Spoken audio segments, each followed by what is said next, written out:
Welkom by ons video oor die bepaling van die regte bedrag om aan promosiepogings te spandeer. Ons sal verskeie metodes ondersoek om bemarkingseffektiwiteit te optimaliseer terwyl ons binne begrotingsbeperkings bly en verseker dat u promosieaktiwiteite beide strategies en impakvol is.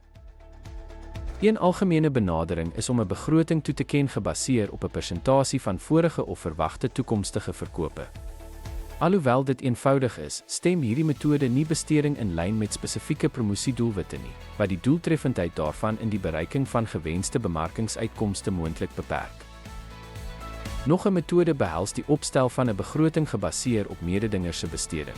Alhoewel dit 'n maatstaf bied, weerspieël dit moontlik nie jou unieke promosiedoelwitte of marktoestande nie, wat lei tot wanbeleide bemarkingspogings en potensiële ondoeltreffendhede.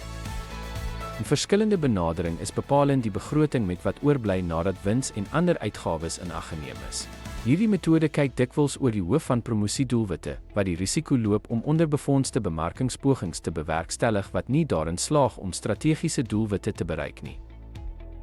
Die mees strategiese metode is die doelwit en taakbenadering, waar die begroting gebaseer is op spesifieke doelwitte en take wat nodig is om dit te bereik. Dit verseker belyning tussen begroting en doelwitte wat promosiedoeltreffendheid optimaliseer.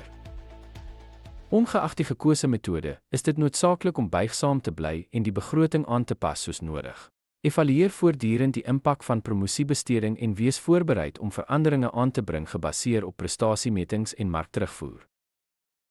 Seleksie die regte metode vir die bepaling van promosiebesteding is noodsaaklik om bemarkingspogings in lyn te bring met organisatoriese doelwitte. Die doelwit en taakmetode bied 'n strategiese benadering wat verseker dat uitgawes nou gekoppel is aan die bereiking van spesifieke bemarkingsdoelwitte. Dankie dat jy ons video oor promosiebegrotingsstrategieë gekyk het.